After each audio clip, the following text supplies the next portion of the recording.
صبح کا وقت تھا اور میں اپنی بیوی کے ساتھ ٹیبل پر بیٹھا ناشتہ کر رہا تھا۔ آج میں نے تہیہ کیا تھا کہ اس کو جین کے بارے میں بتا کر رہوں گا۔ 3 مہینے سے ایک لڑکی جین میری زندگی کا اہم حصہ بن چکی تھی اور میں ہر روز اس کے ساتھ وقت بتاتا تھا۔ میں جین کے ساتھ اتنا خوش تھا کہ میں نے سوچ لیا تھا کہ اپنی بیوی کو طلاق دے دوں گا۔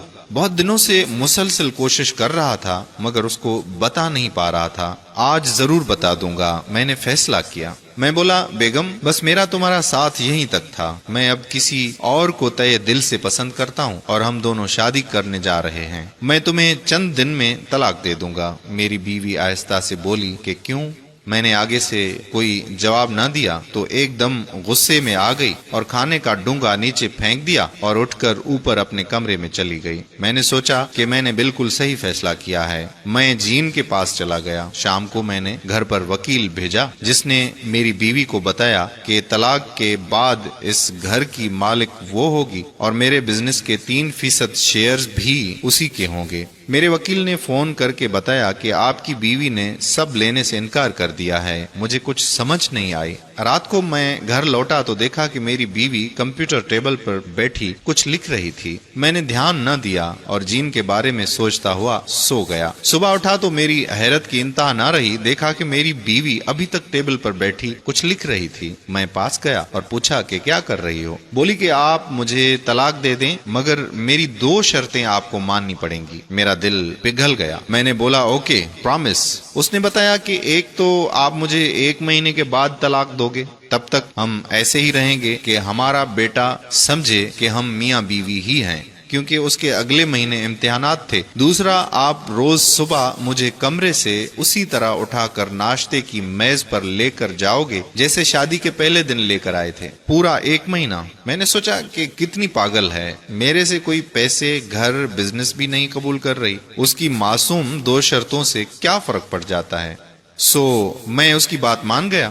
میں اس دن جین کے پاس گیا اور اس کو ساری بات بتائی۔ وہ بہت ہنسی کہ تمہاری بیگم سٹیا گئی ہے بیچاری۔ مجھے تھوڑا غصہ آیا جین کی بے حسی پر۔ خیر، مہینے کا پہلا دن آیا۔ میں نے صبح اپنی بیوی کو گود میں اٹھایا۔ عجیب لگ رہا تھا، مجھے ہنسی بھی آ رہی تھی کہ میرا بیٹا آ گیا۔ وہ خوشی سے تالیاں بجانے لگا۔ ہم لوگ ہنس پڑے۔ میز پر بیوی کو چھوڑا، سب نے ناشتہ کیا اور بیٹا اسکول چلا گیا۔ میں اپنے آفس اور بیگم اپنے دفتر۔ کچھ نہ بدلا، میں اسی طرح شام کو جین کے ساتھ تھا، روز اسی طرح، بس ایک بار بیگم کو گود میں اٹھا کر ٹیبل پر چھوڑ دیتا اور اس سے میرا بیٹا بہت خوش ہوا کرتا تھا۔ بس ایک بات عجیب تھی کہ میری بیوی کا وزن روز روز کم ہوتا جا رہا تھا۔ ایک دن میں نے اٹھایا تو مجھے لگا جیسے اسے بخار ہو۔ میں نے پہلی دفعہ اس کی جھریاں دیکھی اور پھر اس کی بالوں کی چاندنی۔ مجھے اپنے اوپر شدید غصہ آیا کہ میں نے اس کی اتنی فکر کیوں نہ کی جتنی کرنی چاہیے تھی۔ خیر، پھر وہی روٹین۔ اگلے دن اس کو اٹھایا، اس نے میرے گلے میں بازو ڈالے تو مجھے اس پر بہت پیار آیا۔ میں اس کی مہک کو اپنے اندر جذب کر رہا تھا۔ میرا بیٹا بھاگتا ہوا آیا۔ اس نے یہ روز کا ایک کھیل بنا لیا تھا۔ صبح بھاگ کر آ جاتا تھا اور کہتا تھا پاپا مما کو اٹھاؤ نا، پھر ناچتا رہتا تھا۔ میری ہر صبح پہلے کی صبح سے بہتر ہونے لگی تھی۔ آخری دن آن پہنچا۔ میں نے اپنی بیوی کو اٹھایا اور ناشتے کی میز پر اتار دیا۔ اس نے کپڑے صحیح کیے اور ناشتہ کرنے لگی۔ میرا بیٹا اسی طرح ہنس کھیل رہا تھا اور وہ اسے ناشتہ کرا رہی تھی۔ میرا دل کیا کہ ساری عمر ایسے ہی گزر جائے۔ میں اسی وقت اٹھا اور جین کے گھر نکل پڑا۔ جین مجھے دیکھ کر بہت خوش ہوئی۔ میں نے اس کو بتایا کہ سوری جین، میں اپنی بیوی سے اب بھی بہت پیار کرتا ہوں اور میں اسے کبھی بھی طلاق نہیں دوں گا۔ جس دن میں نے اسے شادی کی پہلے دن اٹھایا تھا تو میں نے خود سے وعدہ کیا تھا کہ آخری دم تک اس کا ساتھ دوں گا۔ یہ سن کر جین چلانے لگی اور زور زور سے رونے لگی۔ میں بھول گیا تھا کہ میری بیوی کیسی دکھتی تھی۔ ہم میں دوری آ گئی تھی مگر روز صبح اس کو اپنی گود میں اٹھا کر میں نے دوبارہ اسی پیار کو محسوس کیا تھا جو ہم دونوں میں پہلے تھا، اور سب سے بڑھ کر میرے بیٹے کا ہنستا ہوا چہرہ میرے اندر سکون بھر دیتا تھا۔ میں اپنے گھر واپس چل پڑا کیونکہ آج اتوار تھا اور سب کی چھٹی تھی۔ میں نے سوچا کہ اپنی جان کو یہ اچھی خبر دیتا ہوں۔ اندر گیا تو نیچے کوئی نہیں تھا۔ اوپر کمرے میں گیا تو دیکھا کہ میری بیوی مری ہوئی تھی۔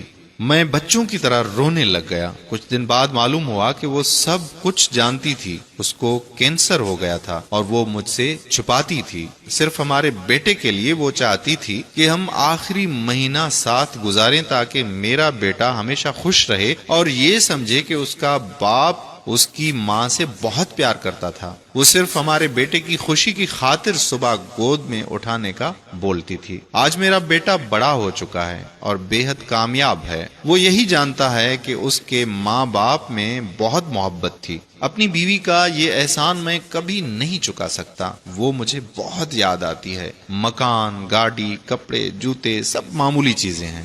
رشتوں کی قدر و قیمت ان سب سے کہیں زیادہ ہے۔ مکان، پیسہ صرف خوشی تب دیتے ہیں جب ان کو شیئر کرنے کے لیے گھر والے ساتھ ہوں۔ یہ بذات خود صرف ایک پرمسرت زندگی کا ذریعہ ہیں۔ خوشیاں ان سے ملتی ہیں کیونکہ یہ ہماری زندگی کو آسان بناتے ہیں، لیکن صرف ان چیزوں کے ساتھ خوشی کو منسوب کرنا بے وقوفی کی انتہا ہے۔